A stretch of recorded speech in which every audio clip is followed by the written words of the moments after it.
renewable energy in Nigeria, clean energy in Nigeria, and the transition as a whole in Africa. Is that possible? We'll find out in this report. Stay tuned. Max is a company revolutionizing future mobility in Africa and spearheaded by co-founder and president Chinedu Azodoh. They currently have 40,000 fleets of electric vehicles in their portfolio.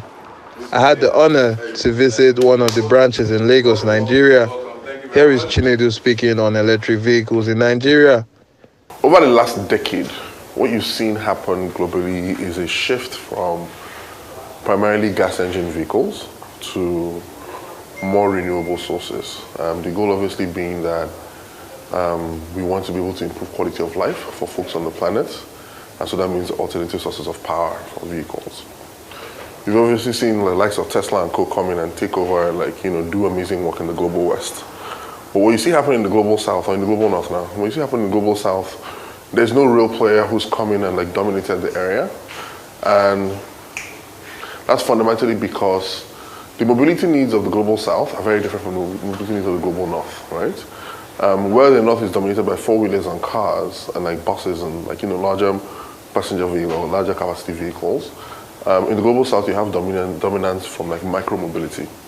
So here we're looking at things like motorcycles. Cars are still important, right?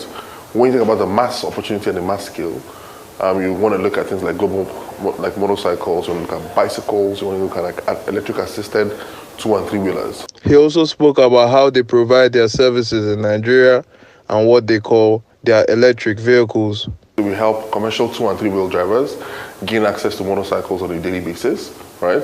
And over time give them a path to ownership, right? So we don't really care where they work, what platforms they use the vehicles on. Fundamentally, what we focus on is that they actually use the vehicle. So we have the technology, the IoT systems, to be able to track how these vehicles are being used, what they're being used for, and get a sense for what the experience looks like for the customer through engagement and interviews.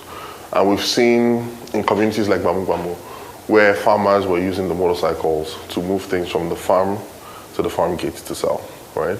We saw commercial taxi drivers in those communities as well actually borrow motorcycles to carry passengers around in the community and stuff like that. That's in a rural area. In Lagos, for example, we have a fleet of electric vehicles that have done deliveries for Jumia for the last maybe 3 to 5 years, right? In Ghana, we have about 300 electric motorcycles operating and providing services to business partners out there.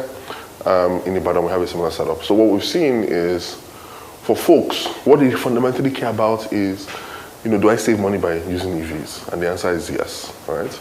And so because we've answered that question, we provide the infrastructure, we provide the vehicles, they're able to work and whatnot, right? Here is the electric vehicle technical lead, Pelumi, speaking on the different electrical bikes and tricycles they have with some comparisons and how they work. This is the Max EM3. It's our flagship electric motorcycle, and it runs on a 6 kilowatts motor. Here you can see it doesn't have any engine, just a motor and a battery. So let me just show you around the bike a little bit.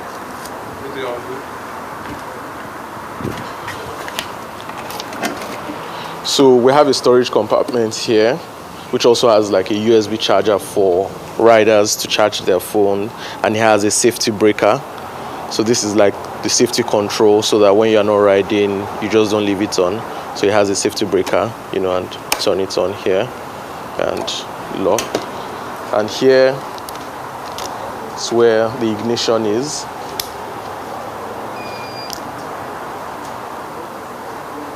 So for example, you can see battery level, you can see kilometers, you can see this D indicates the mode because the bike has 3 modes. Here you can see Sport, Drive, and Eco mode. So once I move to Eco, it changes here, Drive here, and Sport mode here. So this shows the audio, the time, and the temperature. And we have other features: headlamps, full lights, signal tones, hazard lights, and it has a horn, and it's very fast. Let me run you through the throttle, because we have the throttle here. And you can see how fast it moves.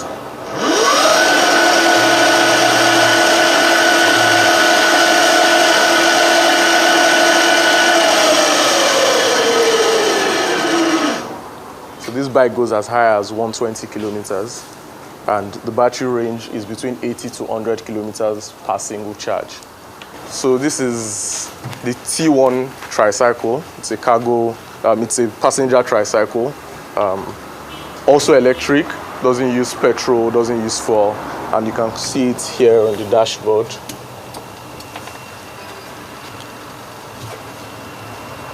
So you can see on the dashboard the distance covered. You can see the battery voltage here, kilometers, and also has 3 modes: reverse, neutral, and drive mode. So when it's on park, it's on neutral. It has a handbrake here. Also has on turn signals, lights, more lights, hazard lights, and some other controls here. And this is the foot brake, and of course the throttle is here. So this is the cargo tricycle. It might interest you to know that this has done 20,000 deliveries over the last 2 years. So it's similar to this, but this is basically for cargo. That is passenger, but this is cargo also. And it has a cargo storage behind. Can we open that? Yes, please. So it has storage behind.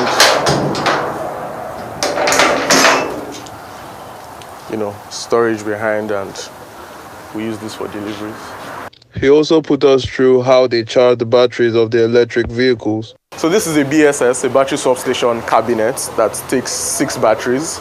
As we can see here, you can see light indicators that shows the level of charge of each battery in the cabinet. Has different features, shows the cabinet, the battery voltage, battery temperature, the currents, and all of that. So for example, now a rider comes to this battery substation to change batteries, because this is what charges the batteries of the motorcycles, the electric motorcycles. The attendant just goes, opens up any of the cabinets that is full, and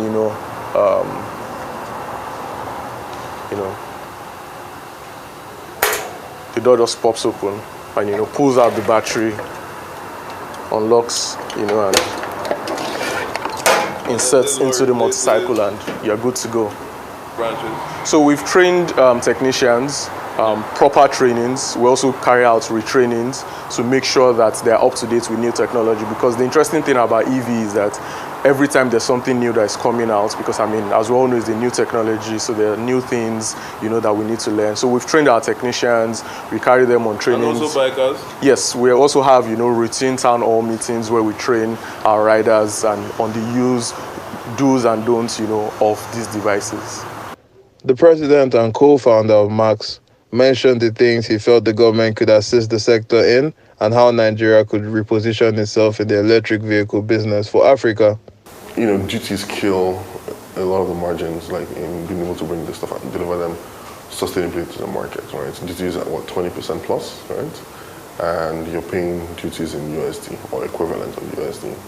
So it makes it very, very, very difficult. I think if the government is very interested in supporting EVs as like a channel or business that they want to scale, right? A lot can be done from a regulatory standpoint in terms of doing things like moving barriers to entry. So, cost of clearing, shipping, all those other things. If there are ways to improve that, that will help massively, right? I think there's a lot of folks who are doing things like, also contributing to the EV space, but from a different angle, right?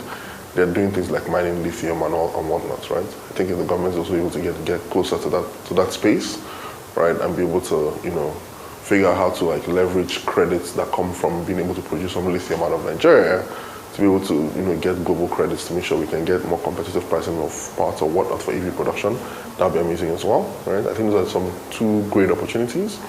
I think something we've seen in a lot of other countries do is governments that are interested in EVs actually coming in and saying, okay, for this particular program, I'm going to subsidize up to $1 billion, up to like $10 million or $50 million, or whatever the case may be.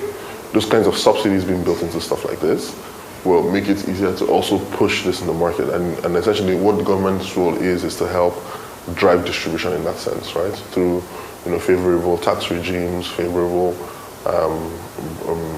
discounts and supports that government can actually participate in. And that will help deliver EVs. I think government going out and buying EVs themselves is very tough, right? Because what it also does, it puts the onus on the government to figure out how to manage that kind of operation, figure out how to manage that kind of procurement, compliance type setup. And that's just the skill set that the government has, right? The government is, is what leads us. They provide like the administrative, arbitrary, compliance, lawmaking arms, right? So I think just better policy, like policies that promote and push EVs, so like subsidies, discounts, whatever the case may be. Cutting back on things like cost of clearing, duties, all those kind of things, and figuring out if there's a way for us to like get credits as a country for being able to contribute to like lithium production and all that stuff for the global. I think those three things will help drive down costs. He then spoke about how he's handling the brain drain in the country and industry. In 2024, what we've come to see that is clear is that when you hire people, you have to invest heavily in them, right? Because if you don't invest in them, one of the fears people have is I invest in people and they go, right? But it's even more dangerous for you if you don't invest in them and they stay, right? So it's an unfortunate reality we'll deal with, right? Nigeria has gone through an incredible amount of brain drain, I think across Africa as well, right? And so what we focus on is we build for what we have, right? So for example, one of the, as you think about that, people say things like, oh, I don't want to have churn in my organization. 95% of my churn comes from people moving overseas, right? So I focus instead on building an organization that is resilient to churn, not one that avoids churn, right? And what does that mean? We have a pipeline of young talent coming in consistently. We have a large internship program that we run. We have about 40 to 60 interns coming in every year. And the idea is that for them to learn so that within a year or a year and a half, they're delivering like, really top world-class value, right? So we build with the mindset that people will leave, right? We hate to see them go, right? But we also want to make sure that people are feeling successful in their careers. And you never know, they may go and then they return, right? So it's a question of, how do you build that pipeline, right? We have a very robust driver assessment process, right? That includes something called a psychometric test, where we're essentially getting a sense for you as an individual and your personality, right? We also take time to understand like your knowledge of driving rules. We have a driving test that you have to participate and pass that allows us to also assess like your ability to like manage these vehicles and operate them, right? And then obviously you have to have a license and everything else in between, which is pretty standard. But we have a well-defined process for assessing drivers, onboarding them, and making sure that they're set up for success, right? And then even beyond that, right, it's one thing to onboard the good drivers, another thing to provide the things that enable success, right? So we have a lot of technology and automation in place to ensure that we're delivering consistent processes and service to our customers. We have teams that provide, after-sales support. So we have maintenance teams, we have refurbishment teams, we have inventory teams that are responsible for, putting parts, and we track something called good working condition, where we focus on what is the health of the vehicle so that you as a driver have a good experience, right? Because we come to see that people will not pay for vehicles that don't work for them, right? And then beyond that, so that focuses, what we talked about also focuses a lot on like the vehicle itself. But on the driver themselves, we also have like something called a Max Advantage that we bundle with the subscription business. That essentially what it gives them is access to health insurance, access to passenger liability insurance for the passenger as well. They have life insurance, group life, they have accident insurance, they have emergency response, they have wealth management, and we provide a digital wallet as well to help them manage finances and stuff. So we don't think only about like a subscription for vehicles for the drivers. We think about what delivers the financial well-being that enables the driver to succeed. Max NG truly have an array of electric vehicles that check the no carbon emissions and truly noiseless vehicles. I for one had to try, and if I do say so myself, it was a smooth ride and noiseless. And what makes it best is that it utilizes only clean energy.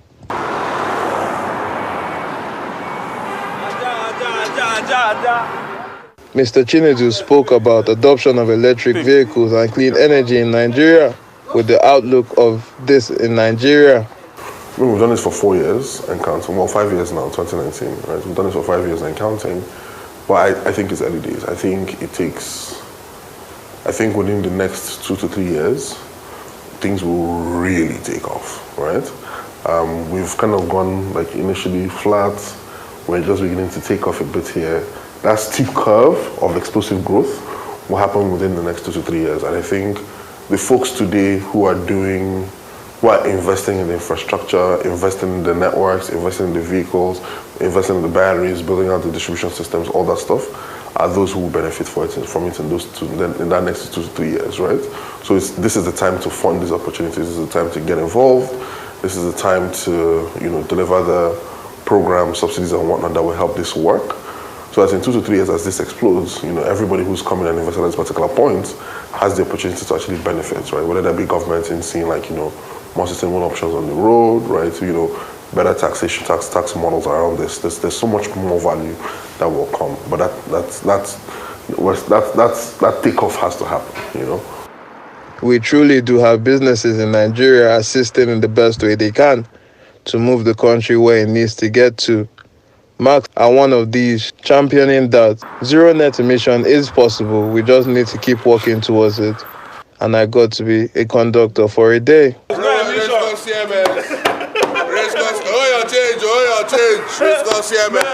For Arise News, Sadiq Suleiman Garba.